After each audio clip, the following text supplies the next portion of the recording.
Hello and welcome back to Bicycle Legs and another edition of favorite albums of all time. And today I have a very special guest, Mr. Martin Popoff. Always wonderful to have you on the channel. Thank you so much for doing this. Wicked. No worries, Daniel. Yeah, very, very cool. Looking forward to it.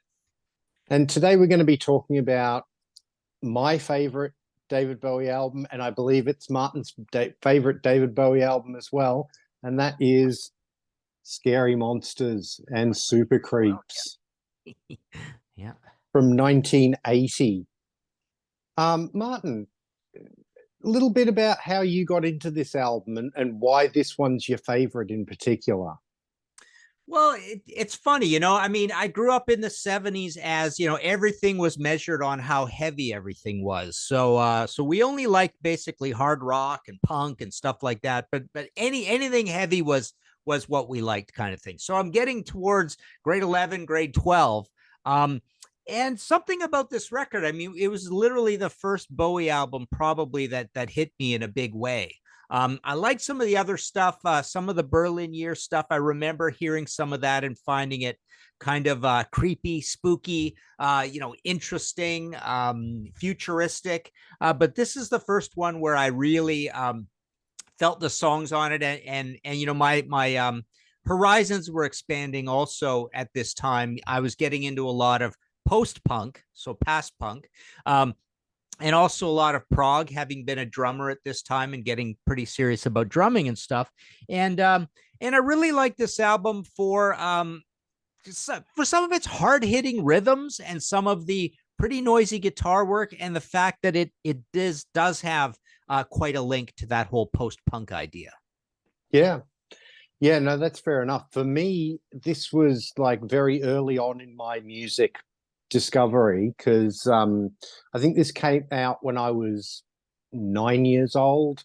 I Okay. probably got into it a year or two later. Um, it was one of the very first Bowie albums I was aware of. I particularly remember seeing the film clip for Ashes to Ashes a lot. But then when I bought this album, or when it was, I think it may have been bought for me actually. Um, the big thing for me with this album was it introduced me to not just David Bowie, but also the genius that is Robert Fripp. Because at this stage, I didn't know what King Crimson was, never heard of them, never heard of Robert Fripp. And his guitar playing on this album to me is just what really, really attracted me to this album. And in fact, I will go so far as to say that this is probably one of my, if not my favorite record with Robert Fripp's guitar playing on it. And that includes all the Crimson stuff as well. I think his guitar playing on this is just outstanding and just absolutely crazy. Absolutely love it. But the songs too, I mean, they're really great songs, aren't they? I mean, Mm-hmm. when you go and look at where this album comes, it comes after the Berlin trilogy. It still has elements of the Berlin trilogy in it.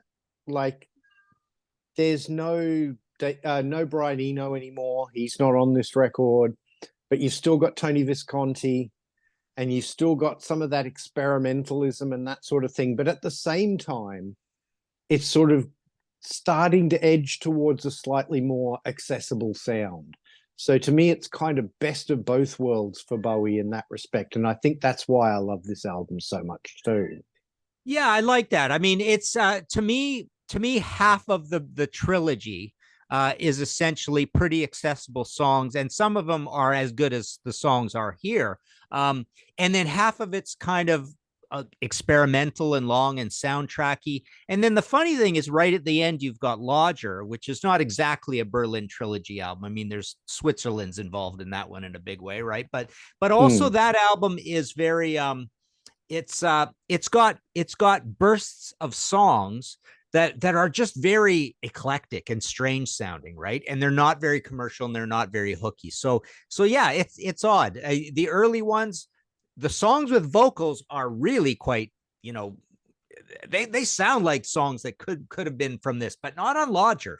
Lodger definitely does not sound like this album. But I like that idea about the best of both worlds, because again, you get the really, what I like about this record is not only the songs, but the rhythms are kind of like clumpy and strange and foreign. So he's, they're still grabbing that from the Berlin years. And again, I totally agree on the Robert Fripp. I really like the red, blue, and yellow period as well, and I really like Exposure a lot. But for that actual, Robert Fripp identity thing, to me, it's Beat, this album, and Exposure. I find are my favorites for that. But yeah, 1980. So yeah, this is it's worlds away from what we're going to get on Let's Dance and Tonight and Never Let Me Down. Like, forget it. And he's off on a whole different trip by that point.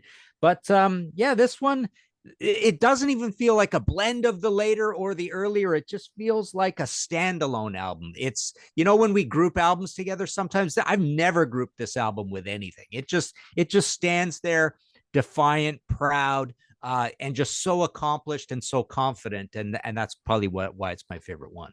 Yeah. Excellent observations, and I agree totally. And that's probably why it's my favorite too, just because it is an album unlike anything else in his catalog. And yeah, it's such a good album. So why don't we go through it track by track and just sort of look at each song and how it works within the album. And it starts off with It's No Game Part 1, and just what a song to kick off. Yeah, we've got the tape machine sound. We've got the how it's described as like a husky samurai female vocal, spoken word vocal, a translation thing there, which is really cool. What I hear in this album, in this song, definitely in this song right off the bat, I just hear New York in the 1980s. Well, in 1980, right? The pre-gentrification New York City, the art scene, Basquiat and Andy Warhol and all that. That the remnants still of the abstract artists, right? The big the whole male macho abstract artist scene starts in the 40s and 50s. You still feel like that's all there as well. You've got Lou Reed and Patti Smith and CBGB and all that, and punk going into post-punk. You've got Rolling Stones hanging out in New York City. There's just a real sort of vibrant New York quality about this. And of course, yeah, most of it was recorded at Power Station, and they move over to Good Earth in London as well. But it really is, there's that whole nexus of Robert Fripp being around and Talking Heads and all that, where all these guys are sort of like passing through Grand Central Station sort of thing, and having this New York experience. So yeah, I love the artistic, creative sort of quality of this song. It's written and sounds like, and it's got chords like a regular song, but it's got, again, these clumpy rhythms and these guitar noises, and just this really kind of cool, confident, strange, very Bowie-like vocal on it as well. Yeah, I mean, it's a really aggressive vocal, isn't it? It's really sort of straining and passionate, and almost, I don't know, desperate. There's a desperation to that vocal. He's really, really straining at it. And yeah, and this song was my introduction to Robert Fripp as well. This was the first thing I'd ever heard Robert Fripp play on this song. And, he plays some incredible parts, really, especially right at the end of the song. There's that bit where he's, doing these really sort of dissonant guitar parts, and Bowie's yelling out at him to shut up. Yeah. Yeah, no, I love that. And then you get a bit of a sort of real left turn with Up the Hill Backwards. This song's almost folky in a way until Fripp comes in, isn't it? Yeah, this one I get almost like an experimental art rock Talking Heads sort of vibe from this one. It's not one of my favorites on the album. I get that sort of sing-songy children's music vibe from it. Again, clumpy sounding, very, very awkward in the rhythms. And that's, again, it's just something that goes through the whole album. This trying to do weird weird percussive sort of arrangements for weird sake, and sometimes it's almost like a little overbearing. So yeah, this one's not particularly a favorite, because of the sort of I guess the chord sequence really more than anything, and that sing-songy quality. But yeah, it's got tambourine in it, it's got triangle in it, weird stacked singing like vocals on it. But yeah, cool experimental track. Yeah, you know, the drums in that sort of part that comes before the verses, it's almost like a warped version of the Bo Diddley beat, isn't it? It's sort of dun dun dun dun dun Yeah. dun, dun, you know, Yeah. but with this weird sort of arty spin on it. And then, you know, I like this song because I love the juxtaposition of the sort of folky sing-songy verses. Um, with the, you know, strange drums, and then the just absolutely cacophonous guitar from Robert Fripp in those bits. You know, he's just really strumming really high up the neck and getting these really great noises out of his guitar. So yeah, I like the sort of juxtaposition between those sort of two parts of the song. You get the sing-songy bit, and then you get these, you know, really weird arty dissonant parts to the song. So yeah, I mean, I can understand it's definitely not a favorite of mine on this album either, but I still really like this song. Yeah. So then you get the title track, Scary Monsters and Super Creeps.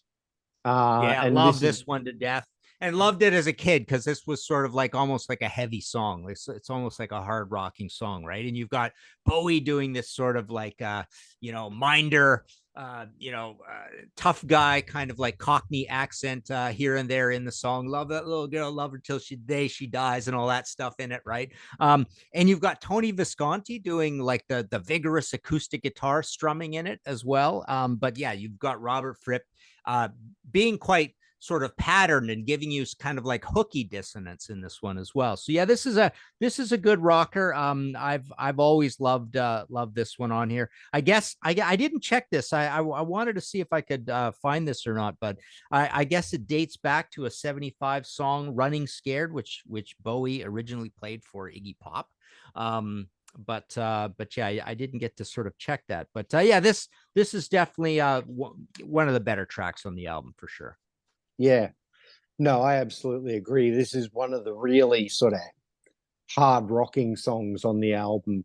And you get Fripp, rather than playing sort of really dissonant stuff, he's playing more sort of as traditional a lead as you ever get from Robert Fripp, because he's never a traditional guitar player, is he? And it's one of the reasons he's my favorite guitar player, is because he doesn't sound like anybody else. But yeah, and I love the sort of Cockney accent, as you were saying, and he sings it in this low register to give it that kind of creepy vibe. So yeah, it's a great song all up. Absolutely love it. And then, of course, we get the big hit Ashes to Ashes, which is a real left turn again, because this doesn't sound like anything else on the album, this song. Yeah. Love it. It's an amazing David Bowie, more or less. It's a ballad. It's got the plinky piano in there, the Chuck Hammer sort of synthesizer stuff as well. Love the chords. Love Bowie singing on here. He's back and forth with the falsetto a little bit, right? And you know, the whole bringing up Major Tom. Major Tom's a junkie, and that whole thing, like that historical link. But yeah, this is just a beautiful yet dark Bowie ballad. That's the cool thing about Bowie. Quite often when he does these ballads, I mean, he could do them in various sort of forms and spectrums, but this really has a dark, melancholic vibe to it, and it's a beautiful song, and I'm glad it was a smash single. Yeah, it is a gorgeous song, and he connects it back to Space Oddity through the references to Major Tom, but not just that. Around this time, he went on, I think it was the Kenny Everett show, and he did this song, but he also did a new, completely rearranged version of Space Oddity, just to really sort of bring home that link between the two songs. But I mean, yeah, this was the song that really got me into this album. It was a massive, massive hit. It was number one in the UK. It If it wasn't number one in Australia, it was very, very close. Um, and it really does hook you into the album. But again, it doesn't sound like anything else on the album, and I like that about it too. It's got this sort of eerie vibe to it. As you say, it's kind of a ballad. It's the film clip, he's reaching out to the new romantics, with people like Steve Strange and that from the Blitz Club all in the film clip behind him. So he's again, reaching into what was happening in music, and in fact what was about to happen in music, because the new romantic thing hadn't really hit yet in 1980. It would be a year or two later that would really sort of hit. But it's a great single. It was a smash hit for a reason, and I'll always have a really soft spot for it because, as I say, it was my entry into this album. So yeah. There's this talk, Daniel, that Gary Newman was all the rage at the time, and Gary Newman was looked at as a Bowie knockoff and all this. And it is said that Bowie was somewhat sort of irritatedly inspired to try to do something a little more commercial, to almost like one up Gary Newman, because everybody was on about, well, even though he's a Bowie copyist, he's better than Bowie or whatever, right? He was a fair bit of a hit in the UK at the time.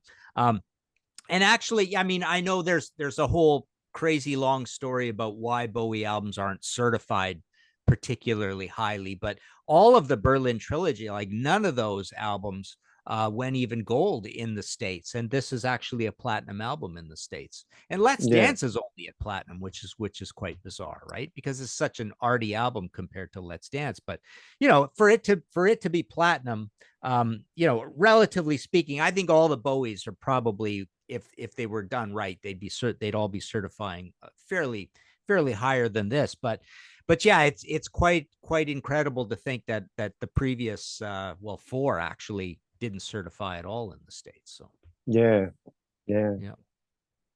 So then we get Fashion, again, another big single for him, closes out side one. One of my favorite songs on the album. I don't know about you. No, this is the other one that I don't like very much for exactly the same reasons. It's awkward sounding, but it's also sing-songy, and I don't like the repetition of the fashion and the vocalizations and stuff. I guess it was conceived as a little bit of a spoof reggae, so in that regard, it reminds me a little bit of Jamaica, off of Houses of the Holy kind of thing. But no, I've never really liked it that much because, again, the melody kind of irritates me. It's really the only other. There's only the two songs that I'm not massive fans of on this album. I mean, it is my favorite Bowie album. We did a Contrarians episode where I, of the old traditional, concept of the Contrarians, where we have a contrarian choice for an album, and I definitely, it's far and away, I've never even said any other Bowie album is my favorite, but no, this one and Up the Hill Backwards are the only two I'm not crazy about very much. Yeah. No, fair enough. I'll tell you why I like this song so much. It's because I think this is my favorite Robert Fripp playing on the album. It's got to be the album version too. I was always really depressed when I used to hear the single version of this, and they cut out like 90% of Fripp's playing, probably because it didn't sound commercial. Only Robert Fripp would play what he played on this record and on this song. But this is kind of a throwback. I've seen an interview with Carlos Alomar, and he was saying that Bowie was going for that sort of fame vibe a little bit with it. Makes sense. Yeah. And but yeah, what really brings this song up for me is Fripp's playing.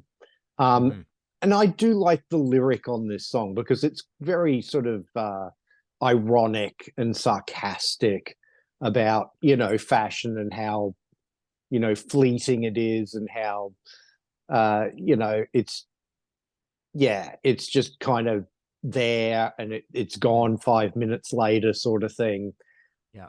So yeah, and again, it was a great single, but the single version, as I say, it chops off most of Fripp's playing. So you've got to listen to the album version of this song. Mm-hmm. And then we get onto side B, we get Teenage Wildlife. And this is interesting. You were talking about Gary Newman earlier, because I have read that this lyric is kind of a pointed critique of people like Gary Newman. Mm-hmm. Especially lines like, a broken-nosed mogul, are you one of the new wave boys? Mm-hmm. So, yeah, what are your thoughts on this song?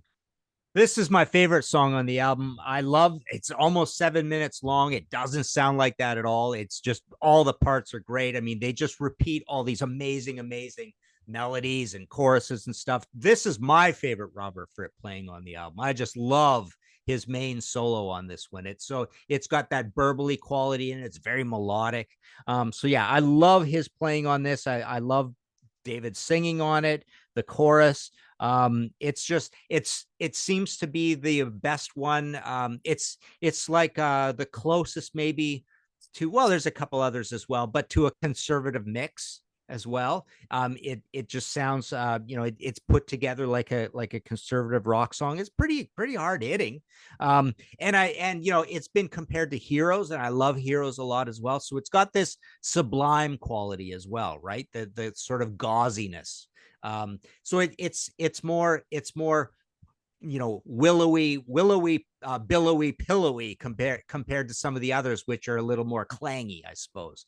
So it's a very smooth song as well, and I really like that about it. But yeah, it's my favorite Fripp playing. It's my favorite song on the album. Chuck Hammer guitar synth as well on this as well, which is really cool. But yeah, great track. Yeah, look, it's a wonderful song, and I can't, Fripp's playing on this is again different from some of the other. It's not dissonant at all. It's very melodic, and Yeah. some of the playing in that solo almost reminds me of the sort of stuff he was doing with his Frippatronics. Hmm. Where he's doing those really, um, it's just beautiful. Yeah, it's probably his best solo on the album. Yeah. It's my favorite song period from him for his playing. Like when you were saying this album is your definitive number one, this song is my definitive number one. Yeah, no, that's a fair comment. And Mm-hmm. again, going back to the lyric, it's a nasty lyric in some ways. He's really criticizing the subject of his song, whether it's Gary Newman or whoever it is. Mm-hmm. He's really quite savage in the lyric about the subject of his song. Yeah. That they're just another piece of teenage wildlife, that they're going to be forgotten in 5 years' time and that sort of thing. And that's the funny thing with Gary Newman. It kind of happened to him. I mean, he's still going and he's still making music and all that sort of thing. But pretty soon after this album came out, he'd kind of, he'd hit the zeitgeist and then he just kind of went down the hill very, very quickly as far as sort of being in the public eye and all that sort of thing. So, Yeah. maybe even a little prophetic there from Bowie. And he sings it in again this very sublime, floaty. He's all over the place with his vocal phrasing and his note choices on this one. It's a beautiful, beautiful vocal performance. Yeah. So then we get Scream Like a Baby. This was the B-side to, I can't remember whether it was Ashes to Ashes or Fashion. It was the B-side to one of them. And I remember we had the single and we used to play the B-side almost as much as the A-side. Yeah, what are your thoughts on this one? This is my second favorite song on the album. I think it's the most progressive. It's the most industrial. It's the most arty. Well, actually, It's No Game 2 is quite arty as well. I mean, the whole album is, but this one, I love the sort of uh the whole drum beat, the whole rhythm that doesn't really pick up and get going anywhere, but it's just forcing you to get into this ugly sort of clanging machine-like space. The lyrics are very dramatic on it. And it's got this chorus, which was lifted from an old song called I Am a Laser. I went and played that. And you know, it doesn't really sound a lot like this, but you can hear how the chorus is a lift from this old song from 1974. Pretty interesting with the chords and stuff. But yeah, really, really, really cool song. To me, this one reminds me of like a Hero's Low kind of song almost. It's just I just love the you know, the non-obvious sort of post-punk rhythm to it. Yeah, no, it's a great song, and it is probably the most, or one of the most dissonant songs on the album. And it's also one of the most sort of cryptic lyrics, I think, on the album. You know, I mean, Bowie's well known for writing very cryptic lyrics, but a lot of the lyrics on this album aren't so cryptic. They're straightforward by Bowie standards. But this one, very, very cryptic. I've never really been able to work out exactly what he was talking about when he's sort of singing, you know, Scream Like a Baby, Sam was a gun, and things like that. But this one also has the nice very speed effect where the one voice goes up while the other one goes down, but they're singing in just kind of real time sort of thing, which is really cool. It's to signify kind of like a split personality idea to it. Yeah, no, it's an excellent effect. I mean, Tony Visconti, you know, to me is the preeminent Bowie producer. You know, he produced so many of the great Bowie albums, and the two of them seem to be, and that includes you know, Black Star, you know, the last Bowie album, yeah, which is one of my favorites as well. I absolutely adore that album. But Bowie and Visconti really seemed to be in sync when they were working together. But the funny thing about Tony Visconti, just like Bob Ezrin, we forget to point out sometimes that not all the albums sound good. Like not all of them have enough bass and enough treble sort of thing, or are, you know, he does really interesting, cool things along the way, and he's got his touchstones, and he's a musician himself, and he's big with strings and all that sort of stuff, and neat ideas. But just like Bob Ezrin, not every record sounds great, right? I mean, the Bob Ezrin, Alice Cooper albums are not particularly good sounding, right? Yeah, So, yeah. Yeah. No, that's fair enough. So then we come to the cover version on the album, Kingdom Come cover version. And yeah, Tom Verlaine song. I think it was from his first solo album. Yeah, 1979. So it's a non-television song. It's a solo song, and apparently, you know, they brought in Tom Verlaine to play on it, and he played a bunch of stuff, and he played around looking for sounds and amps. And I think Tony Visconti, there's a quote from him, says, "I don't think we used a note of it," kind of thing, which is quite bizarre, right? But yeah, I like it. I as a kid, I wasn't even particularly aware that it was a cover. I thought it fit in perfectly well with the album. I mean, now it's seen as a little bit more of a conservative track. I see the word Motown being thrown around with the ooh, you know, the backing vocals and stuff on it. But love David's vocal on it. Again, he's a very avant-garde singer on this album. And again, the whole thing, and well, just the idea of Tom Verlaine. I mean, the whole thing just reminds me of Manhattan pre-gentrification, you know, absolute, you know, amazing art and music scene around this time, and just that's what this album does for me. So I think it's a perfectly good song. I love the chord changes in it. They're smart. They're not maudlin. And it's just it moves along. It's kind of a poppy song, but there's still enough craziness going on in it to make it fit this album. Yeah. Are you familiar with the Tom Verlaine version? No, I haven't. I didn't go back and play it, and I don't even know that album that well. I kind of forgot it existed. I'm not a big television guy. Every time I go back and play that stuff, I like it, but it never like sunk in. It wasn't a band that I really paid a lot of attention to, kind of thing. But I should go play that record again. How does it line up against television albums? It's pretty good. I mean, for me, you can't beat that first television album, Marquee Moon, you know. But The early Tom Verlaine solo albums are very good. He goes in a slightly different direction from television, but it's still really good stuff. And his version of Kingdom Come, I really like. It's quite different. Obviously Bowie, when he did a cover, he never did it straight. He always put his very much his own spin on it. And yeah, I mean, it's such a dramatic vocal from Bowie on this, isn't it? Yeah. He's really, really getting into it. But I also love the fact that he chose this song because, as you're saying, there was that whole arty sort of scene in New York in the late 70s and that sort of thing. But it wasn't, television and Tom Verlaine were never a, big band. They never sort of really got outside that cult sort of following. They never broke through the way the Ramones or Talking Heads or Blondie did. So my favorite thing, Daniel, about television, and you can see this on YouTube because I've been gestating the idea of writing a book like my Who Invented Heavy Metal on Who Invented Punk. And I started it. I mean, it's in my computer quite large at this point.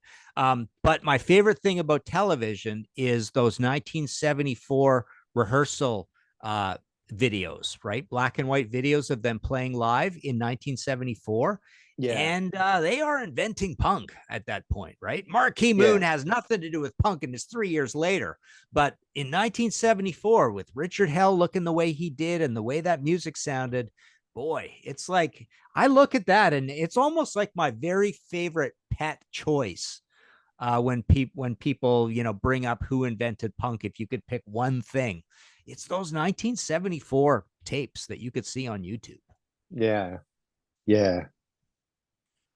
And then we get Because You're Young. And again, this is a quite different song, I think, on the album compared with a lot of the other stuff on the album. And of course, you get a cameo appearance by Pete Townsend on this song. Yeah, and I went and played it again and again and again. I've played this album so many times, and I know Pete's on it, and I'm going, I can't really tell what's Pete on here. I mean, it's not particularly, completely idiosyncratic Pete, firing off licks and stuff, sounding very twangy or anything. I guess I can tell what he's doing there, but had I not known that, it wouldn't have, could have been Carlos or whatever, right? Definitely probably couldn't have been Fripp, but I love this song again. A great dramatic sort of vocal on it as well. A lot of David singing on this album reminds me of like it's foppish, it's dandyish, it's like Oscar Wilde kind of thing. Like he's very actorly, right? Very thespian sort of vocals on this record. But no, this is a good song. I don't know if I'd agree that it's completely left field on the album. I mean, every single song on it, you could almost make an argument for it being left field, but there's something about just the overall consistency of the sound. Number one, Tony Visconti gets an amazing sound on this album. I mean, all the sounds are really good. They're dialed in. The mix is nice.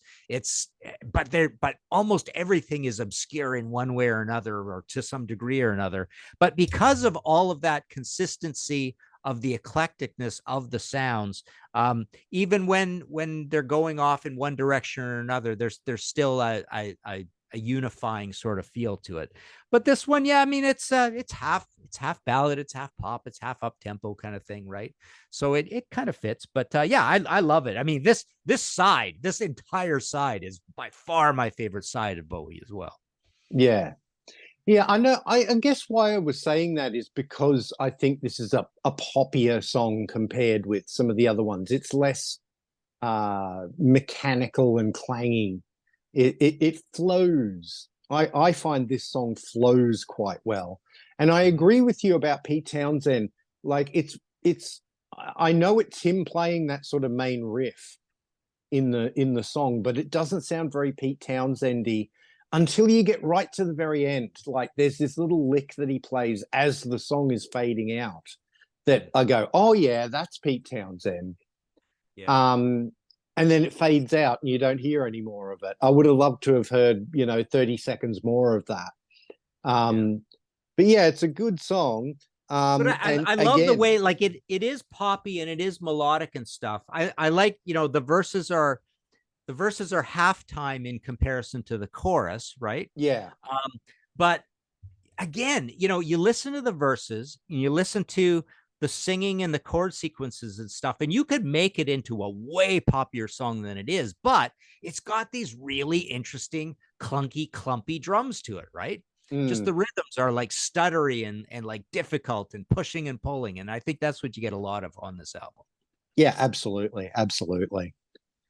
And then it finishes off with It's No Game Part Two, which is a very different version of what you get at the beginning of the album with It's No Game Part One. Yeah, and it's called in brackets number two, the way the British do their chart thing, Yeah. NO.2, right?